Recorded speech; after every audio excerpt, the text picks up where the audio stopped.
Hello there, happy holidays, and welcome to the TechnicalCakeMix 2016 retrospective video. Those who've been here for a while now will know that we do one of these every year. But first, before I get into the awards I always give out, and don't worry, for the new people, I'll explain those, I just want to make a point about 2016, and I think I speak for all of us when I say, what the fuck was that? How do we start from a dead gorilla and end with a Mandarin orange in office? Like, what the shitting dick nipples was this year? I mean, let's forget the dead celebrities for a second and look at the actual news that happened. Holy shit! I picked a hell of a time to move to this country, didn't I? Wow. Well, it is years like this that are designed to put what you do have in perspective, and obviously be reminded of what you are grateful for. And I just want to say now, I'm going to be sappy for a second, so deal with it. Something I'm incredibly grateful for. You guys know her as Camera Lady. I know it's my wife Liz, and she's behind the camera. Hi Liz. Just want to say thank you. Without you, Season 2 would not be possible, and you guys over there behind your computers or consoles or whatever you watch YouTube on wouldn't have the cyanide meme, and you wouldn't have her sass to keep you company. Also, we wouldn't have a lapras named McBoatface. One day we'll do a stream with Liz, and I'll get her to tell the story of how we named McBoatface, because it's shockingly even stupider than it was in the Pokemon video. But I digress. We do have business, and that business is, of course, my little Game of the Year award kind of deal. I'm hesitant to call it that, so we're going to give it a name this year. We're going to call it the Cakies, until I come up with a better name for it next year. So, those from last year will remember, we gave out 4 awards. First one is for the most disappointing game of the year. It's kind of a middle finger, yes. It's also a game that honestly deserves that middle finger. Once we get there, you'll know why. Second is honorable mention. Now, this is a game that usually is not a complete game or might even be a DLC pack, but it's something that deserves a good spotlight, something that deserves to be spoken about. And this year I found something I thought just honestly needed it, and I loved it so. Third, we have the Game of the Year runner-up. It's going to be an interesting pick for me this year because I feel my pick is going to top most people's lists. So who knows how this is going to turn out. Comment section, by the way, is completely open. You can feel free to disagree with me. Go in there, because of course the fourth one is going to be the one that most people disagree with, and that's the Game of the Year itself for me. I mean, my personal pick to me makes personal sense, but of course it is my personal list. So without further ado, a couple of reminders, of course. Comment section, once again, all yours. Leave your own list down there. Leave links to your videos if you want. YouTube usually flags them for me. I will approve them though, because obviously it's a related video. And without that, it is my personal opinion. Will not reflect yours. Let's go. Most disappointing game of the year 2016. Pokemon Go.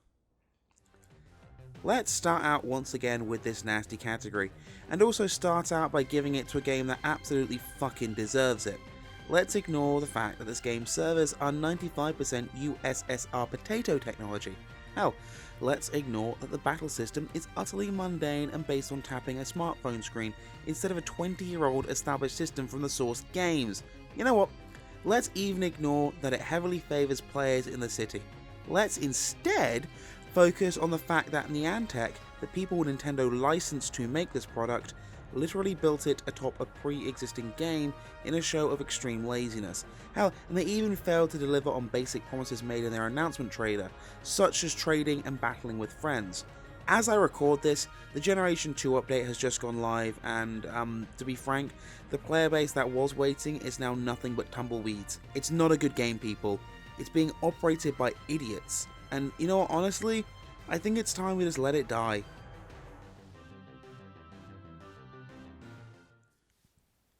Honourable mention, Sonic Utopia.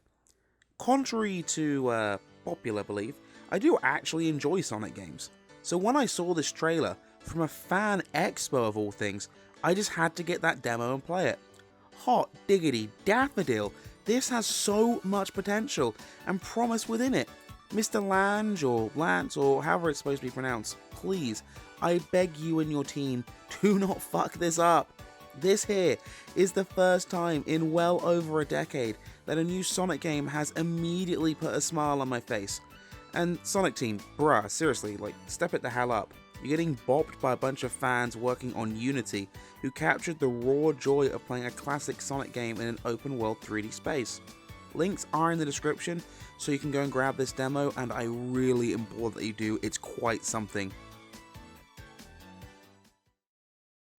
Game of the Year runner-up, Uncharted 4. So here's something I never really thought I'd get into. See, I never had a PS3 during the heyday, and as such, the first time I ever played the Uncharted games was when I had the collection bundle with my PS4. Not really a bad bundle if I say so myself, because I ended up binging on all 3 games, back to back. It was actually a lot of fun. Naturally, with the finale of the series out this year, I had to dive into it, and well, here we are. While not as well written as the first 3 games, it certainly is something special and plays rather well. The performances from North, Baker and company, as always, are great, and naturally, since this is a PS4 exclusive game, the visuals are top notch. Too bad it keeps doing the, the whole "look at my panoramic view" thing that Sony games all seem to do, but it's not taking anything away from a great title and a solid wrap up to a series I came in just a little too late to, but just in time to enjoy Nathan and Sam Drake's epic globe-trotting quest for the lost pirate treasure of Libertalia.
Wow.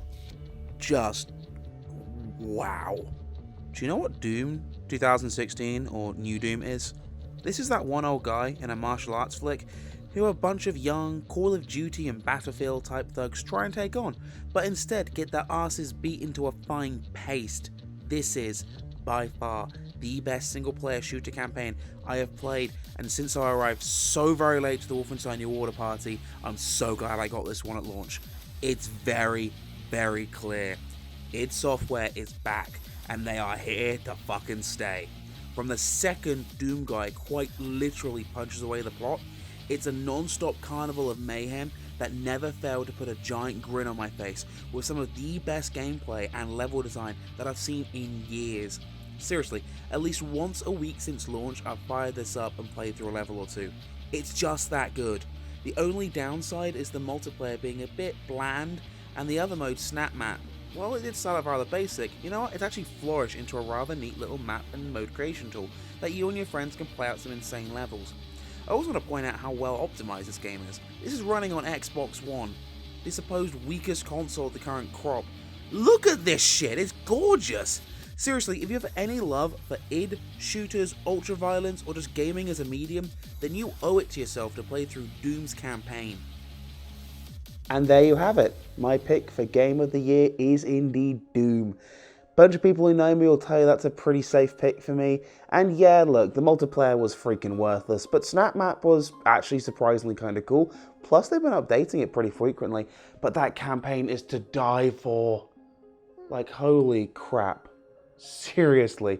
It's been on sale so many times now, and I think the most recent sale was Black Friday for $20. So you kind of owe it to yourself to pick it up if you get a chance. Now, from myself, from Camera Lady, and from this little butt munch, you gonna say goodbye, Nico? No, you're gonna be mad at me, so I'm holding you. Alright, have a wonderful season. Hopefully 2017 will be a bit more tolerable than this year was. And, well, hey, next year's gonna be a good one. Do you wanna know why next year's gonna be a good year? Well, simple. It's got Resident Evil in it. We'll see you in the Season 2 finale, hopefully soon, Cupcakes. Alright, bye-bye. Be safe.